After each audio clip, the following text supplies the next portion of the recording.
Hello అండి. ఈ వీడియోలో speed and love next part చూద్దాం. ప్రీవియస్ పార్ట్స్‌కి ప్లేలిస్ట్ లింక్ ఈ వీడియో డిస్క్రిప్షన్‌లో ప్రొవైడ్ చేశాను. ఫస్ట్ ఆ వీడియోస్ చూసి ఇది ఫాలో అవ్వండి. లేకపోతే కన్‌ఫ్యూజ్ అయిపోతారు. ఛానెల్‌లో ఇలాంటి వీడియోస్ వస్తూనే ఉంటాయి. సో, తప్పకుండా ఛానెల్‌ని సబ్స్క్రైబ్ చేసుకొని బెల్ ఐకాన్ ఆన్ చేసి పెట్టుకోవడం అస్సలు మర్చిపోకండి. ఎపిసోడ్ స్టార్టింగ్‌లోనే ఇంకా మన జిన్ ఇద్దరు కలిసి కార్‌లో వెళ్తూ ఉంటారు కదా! వెనకేమో హీజాంగ్ ఫాలో అవుతూ ఉంటాడు. హీజాంగ్ ఏం చేస్తాడంటే సడెన్‌గా జిన్ కారు ముందే తెచ్చి అడ్డంగా పెడతాడనమాట. జిన్ అయినా కూడా టెన్షన్ పడకుండా ఏం చేస్తాడంటే కార్ స్టార్ట్ చేస్తాడు. సో, జిన్ కార్ ముందుకు వెళ్తూ ఉంటే హీజాంగ్ వచ్చేసి భయపడి వెనక్కి వెళ్తూ ఉంటాడనమాట. అలా ఫేస్ టు ఫేస్ కార్స్ అన్నీ వెళ్తూ ఉంటాయి వాళ్ళిద్దరి కార్స్. అలా కొంత దూరం వెళ్ళిన తర్వాత జిన్ ఏం చేస్తాడంటే పక్క ట్రాక్‌కి వెళ్ళిపోతాడు. ఫాస్ట్‌గా ఇక్కడ డ్రైవ్ చేస్తూ ఉంటాడనమాట. సో, జిన్ మూని ఒక హెల్ప్ అడుగుతాడు. "నువ్వు నాకు నావిగేట్ చేయగలవా? నీకు తెలుసు కదా!" అని చెప్పేసి. చిన్నప్పుడు వాళ్ళ నాన్నగారు ఇంకా జిన్ వీళ్ళు ముగ్గురు కలిసి రేసింగ్‌కి వెళ్ళేవాళ్ళనమాట. వాళ్ళ నాన్నగారికి కూడా ఇది అలవాటే. తనే నావిగేషన్ ఎలా చెప్పాలో వాళ్ళ నాన్నగారు తనకి చిన్నప్పుడు క్లియర్‌గా నేర్పిస్తారు. అదే గుర్తు చేసి, "ఇప్పుడు కూడా నువ్వు చెప్పగలవు కదా!" అంటే, "హా!" అన్నట్టు చెప్తుంది. "నా ఫోన్ తీసుకో, పాస్వర్డ్ ఇది" అని చెప్పేసి మ్యాప్స్‌లో పిన్నిడ్ లొకేషన్ ఒకటుంటుంది. ఆ లొకేషన్ పెట్టి నువ్వే ఇప్పుడు నాకు డైరెక్షన్స్ చెప్పాలి అన్నట్టు చెప్తాడనమాట. అంటే ఒక రేసర్‌కి డైరెక్షన్స్ చెప్పడం కూడా చాలా పెద్ద టాస్కే. వాళ్ళు చాలా స్పీడ్ మీద వెళ్తూ ఉంటారు కాబట్టి. సో, అలా తను చెక్ చేస్తూ ఉన్నప్పుడు కార్ కొంచెం పక్కకెళ్ళిపోయి అంటే ఎనకొచ్చే హీజాంగ్‌ని డైవర్ట్ చేయడానికి ప్రయత్నిస్తూ ఉంటాడు మన జిన్ వచ్చేసి. హీజాంగ్ ఎనక ఏవో సామాన్లు గుద్దేస్తాడనమాట. అది చూసి తినేమో ఏమో అరుస్తూ ఉంటుంది. ఎనకొచ్చే కార్ అలా అయిపోయింది, అలా అయిపోయిందని చెప్పేసి అతను అలా గుద్దేశాడని చెప్పి, "నువ్వు పట్టించుకోకు అదంతా. లొకేషన్ పెట్టు. నాకు డైరెక్షన్స్ మాత్రమే చెప్పు" అన్నట్టు కూల్‌గా చెప్తూ ఉంటాడనమాట. సరే అని చెప్పేసి తనకి డైరెక్షన్స్ చెప్తూ ఉంటుంది. తినేమో ఫాస్ట్‌గా వెళ్ళిపోతూ ఉంటాడు.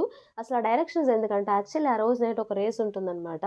బట్ బ్రాండీ అంటే మన జిన్ రానని చెప్తాడు. అన్‌ఫార్చునేట్‌లీ హీజాంగ్ అలా వెంట పడుతూ ఉండేసరికి తప్పించుకోవడానికి వేరే ఆప్షన్ లేక ఆ రేస్‌లో పార్టిసిపేట్ చేద్దాం. సో, చాలా కార్స్ ఉంటాయి కాబట్టి నేను తప్పించుకున్నట్టే అని ఇలా తెలివిగా ప్లాన్ చేసి అలా డైరెక్షన్ చేంజ్ చేసి ఆ రేస్ రూట్‌లో వెళ్ళిపోతాడనమాట. హీజాంగ్ ఇక మిస్ అయిపోతాడు. అలా ఆ రేసెస్‌లో ఒకతను అతని పేరు యాన్. యాన్ వచ్చేసి బ్రాండీని చూసి అదేంటి బ్రాండీ రేస్‌లో పార్టిసిపేట్ చేయనని చెప్పాడు కదా! ఇప్పుడు పార్టిసిపేట్ చేస్తున్నాడని చెప్పేసి అనుకుంటాడనమాట. బ్రాండీ కన్నా ఫాస్ట్‌గా వెళ్ళాలని చెప్పేసి తను కూడా ఫాస్ట్‌గా డ్రైవ్ చేస్తూ ఉంటాడు. సో, తినేమో నావిగేషన్ చెప్తూ ఉంటుంది. బ్రాండీ వచ్చేసి అంటే మన జిన్ ఫాస్ట్‌గా వెళ్ళిపోతూ ఉంటాడు. ఒక పాయింట్‌కొచ్చేసరికి తనకేం చెప్తాడంటే మూన్ ఒక హెల్ప్ అడుగుతాడనమాట. నేనిప్పుడు 5 సెకండ్స్ 5 కౌంట్ చేస్తాను. సో, కరెక్ట్‌గా నేను కౌంట్ చేసి 1 కౌంట్ చేసి అవ్వగానే నువ్వు ఈ స్టీరింగ్‌ని గట్టిగా నీ సైడ్ లాగాలి అన్నట్టు చెప్తాడనమాట. తనేమో భయపడుతూ ఉంటుంది. తను భయపడుతూ ఉన్నా పట్టించుకోకుండా కౌంట్ డౌన్ స్టార్ట్ చేస్తాడనమాట. 5, 4, 3, 2, 1 అని చెప్పేసి.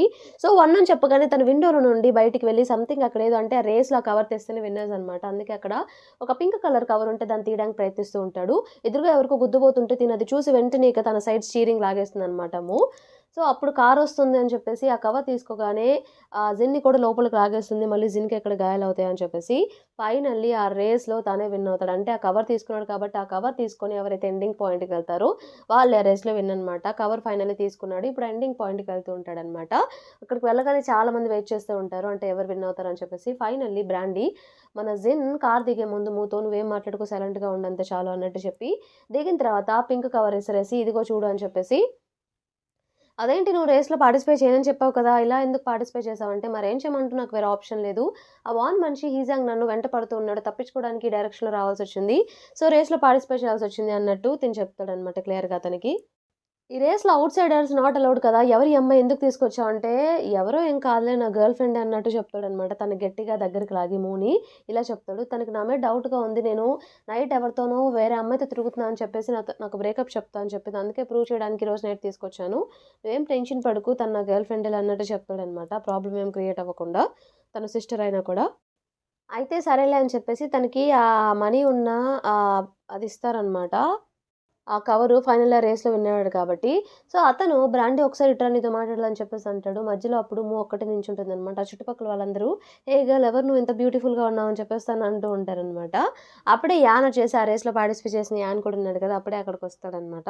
అక్కడికొచ్చేసి తినని చూసి, మూని చూసి, "నీ నావిగేషన్‌కి ప్రైజ్ ఎంత?" అన్నట్టు క్వెషన్ చేస్తాడు. తను బాగా నావిగేట్ చేయగలిగిందే కాబట్టి అనుకున్న టైంకి అలా తను విన్ అవ్వగలిగాడని చెప్పేసి, అది విన్న మన బ్రాండీ అక్కడికొచ్చి, అది ప్రైజ్‌లెస్ అన్నట్టు చెప్పి తనతో చెప్తాడనమాట. ఇక యాన్ పక్కకి వెళ్ళిపోతాడు. వచ్చేసి నాకు చాలా చలిగా ఉంది ఇక్కడ, కోల్డ్‌గా ఉంది అని చెప్పగానే చేతులు ఓపెన్ చేస్తాడనమాట. హగ్ చేసుకో అన్నట్టు ఇండైరెక్ట్‌గా.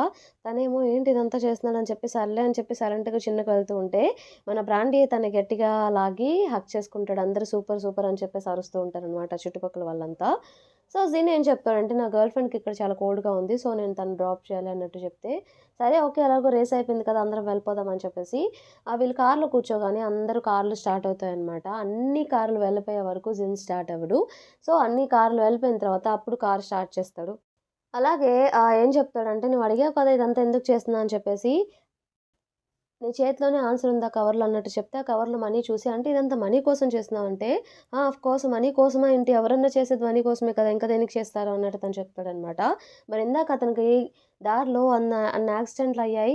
మరి అవేం కాదా? ఎవరికీ తెలీదా? అంటే, "ఎవరికి తెలుస్తది? ఇక్కడ ఎక్కడ ట్రేస్ ఉంది? పోలీసులకి ఎలా తెలుస్తది? నువ్వే చెప్పు" అంటే, తను ఇలా ఆలోచిస్తుంది. అవును నిజమే. ఎక్కడ సీసీ కెమెరా ఫుటేజెస్ లేవు. అలాగే ఇది నైట్ కాబట్టి, ఈ రేస్‌లో జరిగిన గ్రూప్ చాట్‌లన్నీ వీళ్ళు డిలీట్ చేసేశారు. మనీ కూడా ట్రాన్సాక్షన్ జరగలేదు. చేతికే ఇచ్చారు. తెలిసే పాసిబిలిటీయే లేదు అన్నట్టు తనే థింక్ చేస్తుందనమాట. అయినా ఇదంతా కాదు. ఎంత తెలియకపోయినా అని చెప్పేసి కార్ డోర్ తీసి ఆహ్, బయటికి వెళ్ళి అతన్ని చూస్తూ ఇలా మాట్లాడుతుందనమాట. ఇంత రిస్క్ చేస్తూ బతకాల్సిన అవసరం ఏముంది? నువ్వు ఇలా బ్రతుకుతావని అస్సలు అనుకోలేదంటే, ఇలా కాకుండా మరి ఎలా ఉంటావనుకున్నావంటే, ఇలా అయితే కాదు ఇంతకన్నా మంచిగానే ఉంటావని చెప్పేసి అనుకున్నాను అన్నట్టు తను చెప్తుందనమాట. ఇలా లైఫ్ ఎడ్జ్ గేమ్‌లో ఆడాలా, చావు బ్రతుకు అన్నట్టు రోజు భయపడుతూ మనీ కోసం బ్రతకడం ఇదంతా కరెక్టే అంటావా? అన్నట్టంటే, మరేం చేయమంటావు? నాకు వేరే ఆప్షన్ లేదని చెప్పేసి తను కూడా కారు దిగి ఇక అసలు బ్యాక్ స్టోరీ ఏం జరిగిందో తనకు క్లియర్‌గా ఎక్స్‌ప్లెయిన్ చేయడం స్టార్ట్ చేస్తాడనమాట.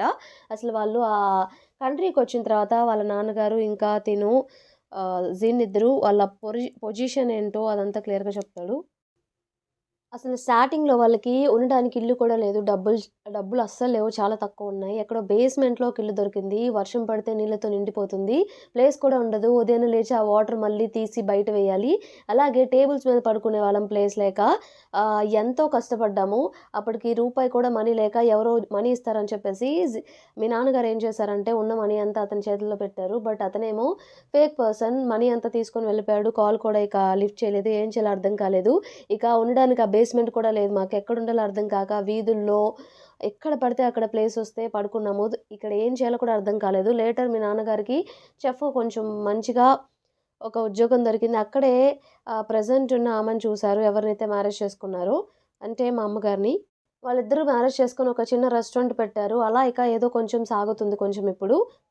ఇప్పుడు కూడా అదంత సాగట్లేదు. మనీ కూడా రావట్లేదు. గ్జిన్‌కి హార్ట్ డిసీజ్ ఉంది. తనకు ఆపరేషన్ చేయించాలి. ఎన్ని బిల్స్ అయితే తెలుసా? నేను చదువుకునే రోజుల్లో వాళ్ళని ఏ మొహం పెట్టుకొని అడగమంటావు? వాళ్ళ దగ్గర డబ్బులు లేకుండా డబ్బులివ్వమని చెప్పేసి. ఇక నా దగ్గర వేరే ఆప్షన్ ఏముంది? మనీ లేవు. ఏదో ఒకటి చేయాలి. సో, మనీ సంపాదించాలి నేను. అందుకే ఇవన్నీ చేస్తున్నాను అన్నట్టు చెప్తాడనమాట.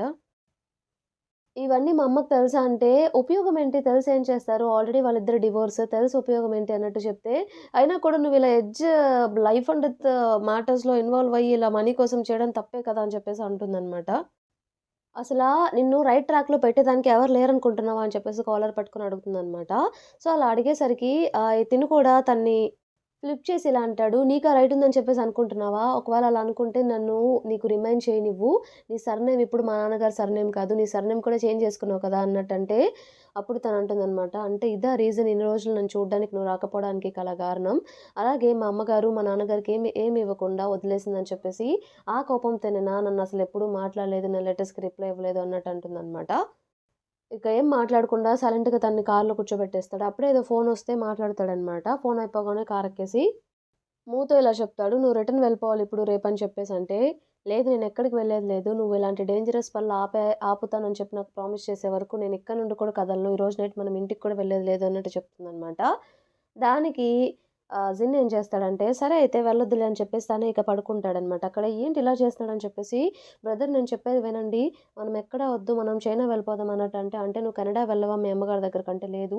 చైనాలో మనం చిన్నప్పుడున్న హౌస్ ఉంది కదా! అక్కడే ఉందాం.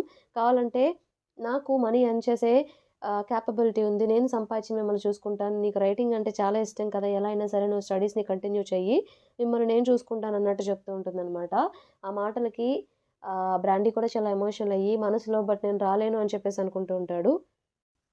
వానొచ్చేసి హీజాంగ్‌ని పిలిపించి తిట్టేస్తారనమాట.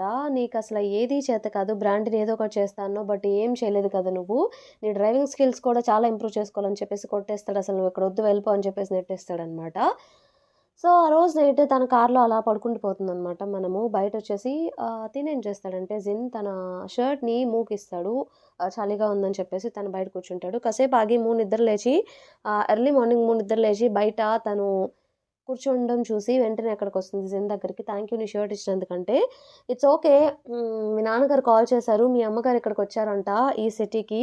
సో, అక్కడికి తీసుకెళ్ళమని చెప్పారు. తీసుకెళ్తాను ఓకేనా అంటే, ఓకే అన్నట్టు చెప్తుందనమాట. సరే పద వెళ్దామని చెప్పేసి కార్‌లో తన్ని అక్కడ ఎక్కడైతే వాళ్ళ అమ్మగారు రెస్టారెంట్‌లో ఉన్నారో, ఆ రెస్టారెంట్ వరకు డ్రాప్ చేస్తాడనమాట. నువ్వు కూడా వచ్చి హలో చెప్తావా అంటే, అడిగితే దానికి లేదు లేదు నువ్వు వెళ్ళు అని చెప్పేసి తనని వెళ్ళిపోమని చెప్తాడు. తను కార్ దిగ్గానే ఫాస్ట్‌గా కారేసుకొని వెళ్ళిపోతాడనమాట. ఇంతటితో మనకి ఈ పార్ట్ కంప్లీట్ అయిపోతుంది. ఈ పార్ట్ మీకు నచ్చిందనుకుంటున్నాను. నచ్చితే తప్పకుండా ఛానెల్‌ని సబ్స్క్రైబ్ చేయండి. అలానే వీడియోని లైక్ చేయండి. Thank you for watching.